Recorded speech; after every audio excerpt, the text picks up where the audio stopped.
I'm going to go a little personal here, talk about some mistakes that I've made, talk about some experiences I've had with law enforcement, and hopefully, you guys gain something from it, or at least it sparks a really interesting discussion about a very real and current issue that our country's facing today. So you might have noticed that the title of this video is called "Fuck Joe Rogan," and the main reason that I entitled it that is because I want to talk about the issue of police brutality, and one of the main topics specifically I want to talk about that has to do with that is reforming the drug laws. And people think that if you make a video about reforming drug laws, you're a giant druggie and you love drugs, and that's really why you want to do it. And I just want to assure you that nothing can be further from the case. Like if there was a way to calculate or quantify like the worst decisions I've ever made, it would easily be like my decision to experiment with drugs and alcohol as a teenager. And the reason that I entitled this video "Fuck Joe Rogan" is because, first of all, he looks weird. Nobody talks about it. He looks like a thumb or the head of a circumcised penis. He's also not that smart, in my opinion, but that's neither here nor there. I feel like I was duped by Joe Rogan. Like when I think about those times where, when I was younger, I was duped because I thought that, experimenting with certain substances was making me more enlightened when, in fact, it wasn't. It was hurting me. And I think it very much hurt me in a lot of ways. And the one thing specifically I just really want to touch on is laziness. Joe Rogan constantly says, "Oh, pot doesn't make you lazy. That's a harmful stereotype." Well, if you look into Joe Rogan's past, he didn't start smoking weed until he was 31. 30. That was point one, is that he didn't start smoking weed until he was 30. Point two is that he, for decades before that, studied martial arts, which gave him an incredible sense of discipline most people don't have. So him saying it like that, like it's an objective fact, isn't taking into account the fact that there's lots of kids listening to him who don't have that kind of background. And I'm not saying he's responsible for any choice they make, but I am saying that makes him not as wise a man as he might appear to be. And that's also the reason why I really fucking resent him. And the other thing I just want to touch on briefly is, like, when he says pot doesn't make you lazy, like, that's something I'm really thinking about because my grandma passed away recently. And even though I think that my grandparents were very proud about how I turned out, I think that one thing that they did think is that I was lazy, and rightfully so. Rightfully fucking so, I was. And if I could take that back, like that decision to experiment with drugs and that decision to party, I certainly would. And I just want to, the one last thing I want to touch on about this is just the paradox of substance abuse, because I think something people don't think about often is the less harmful a substance is for you, right, the more harmful habit you can form around it. I think the fact that marijuana can't kill you means for a lot of people, or could mean for a lot of people, or let me rephrase that. The fact that marijuana can't kill you makes it easier for a lot of people to form a really harmful habit around it. And I don't think that people really assess like how much they smoke pot, how much money they spend on pot. And I just want to say that like in the last couple of years, like the more I've come closer to God and Christianity and less dependent on substances, I'm just genuinely a lot happier person. And I know that I'm only one person, and this is all anecdotal evidence, but I mean, I just wish that I would have listened to somebody saying this when I was younger. And hopefully, just to ask yourself that question, like, do you think you have a problem? Anyway, so fuck Joe Rogan. On to the next point.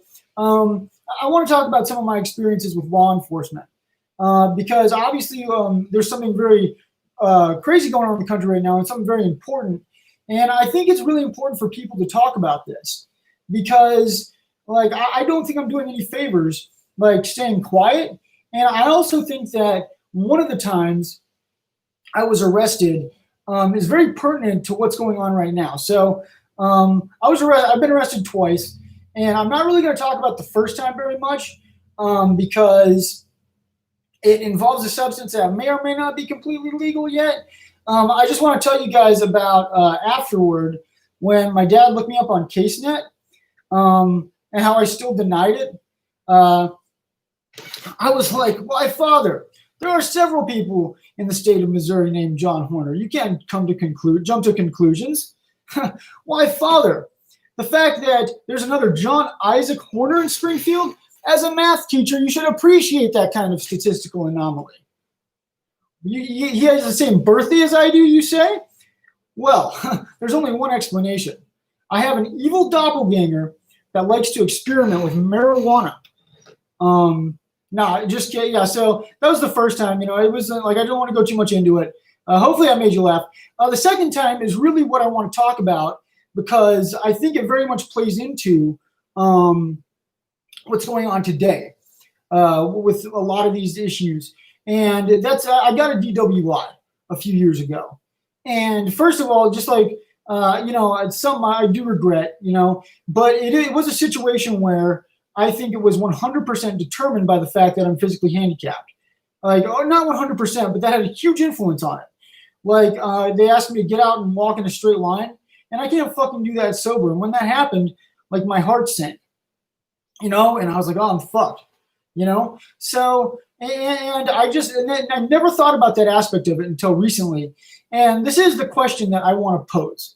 And to both people who support Black Lives Matter, I really do side with you guys, but I see this kind of hostility to people who say all lives matter or who kind of deny that a lot of these arrests and whatnot, or a lot of the discrimination is happening, and call those people stupid, And I don't think that that's fair. I think there's a difference between stupid and misguided. And I want to ask a question that really, if you're more of an all lives matter person or think that this is being distorted, hopefully makes you think. And also, if you're on the other end of the spectrum, I just want to make you think. What if and also I want to make clear, I'm not talking about any specific case. I'm not talking about George Jones. I'm not talking about Ahmaud Arbery or anybody else. I'm talking about why this is happening writ large. Why are there disproportionately more black men killed by police? And isn't subconscious racism on the part of the officer, but a subconscious fear on the part of the officer? Because in many of those situations, I think that the African-American gentleman is bigger than they are. And because the person's a lot bigger than they are, even if they don't realize it, they start acting with excessive force and with an attitude. And then that causes the African-American gentleman to act with an attitude. And it's I don't think that attributing the motive of racism on the part of the cops, really does a lot. I think that that's more emotion based, but I still think that if it is because in those cases the African-American gentleman is bigger than they are, that's still racist because that's something that they can't help of who they physically are, and what do you think about that being an impetus for why these situations escalate with African-American gentlemen? And I'm sort of getting towards the end of this video. I'm sort of winding it down. So instead of having answers to what's going on, because I think everybody's trying to come up with the solution, I just want to ask questions, And the first question I want to ask is, instead of having qualified immunity for police officers, which no doubt served a purpose at one point, but I think is outdated, instead of qualified immunity, why not put body cams on every officer and understand that being able to watch the situation objectively through video is the only form of qualified immunity? Okay? What if instead of a war on drugs, we have a war on drug addiction that treats the underlying cause of the wrongdoing instead of punishing them? And there's 2 points I want to make about this. First of all, if you haven't read the book Freakonomics, definitely check it out because it talks about the parallels between the corporate world and the drug world and how similar they are. And when I read that book, it dawned on me that I think a lot of these gentlemen that are in there for drug charges are great business minds. And they're being squandered and they're being wasted in jail when they could be out making us money on the stock market or inventing products that enhance the lives of everybody, or being good productive citizens and putting their brains to use instead of just rotting away. And the other part aspect of this is, I don't understand why there's such a thing as a felon. Like why, if you've served your time, are you going to be branded like that for the rest of your fucking life? No matter like what you've done that's so horrible. Like if we let you out, to me that's saying that you're welcome back into society. And if you have that scarlet letter, that stamp on your forehead, like all it's going to do is prevent you from getting a legitimate job and living that lifestyle. And I really don't understand that fucking logic. And I think that those are I think that the biggest changes we can make to make less of these things happen are, again, body cams and getting rid of felons, just completely revamping our criminal justice system. And I phrased the question like, what if? Like, what are your what if questions when it comes to this? And then I want to end this with a Bible verse, because that's what I've done typically. Hold on. And it's this one's from Isaiah 1:17.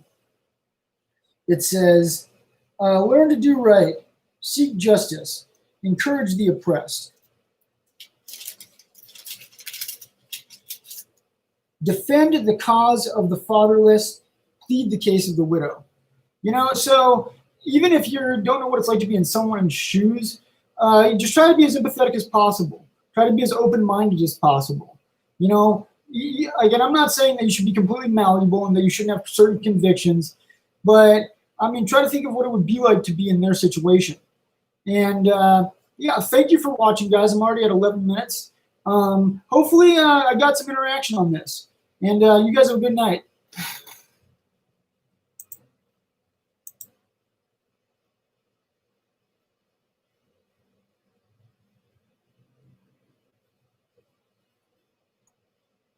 Shit. Where the fuck is the ending the live button? God damn it. Sorry, Facebook. I don't know how to fucking end this thing. Am I talking into a desk fan? Fuck, dude. Oh, god damn it. Oh, end live video. It's right here. No, I wasn't. I was talking into a microphone. And maybe I was holding it wrong. Yeah, I have a tendency to do that. What about self-restraint? To what? With drugs or with police officers in regards to how they deal with suspects? Good question, Hey, thank you guys for commenting. I appreciate it. God damn it, that desk fan comment really bothers me. Hopefully I don't have to redo this all over again.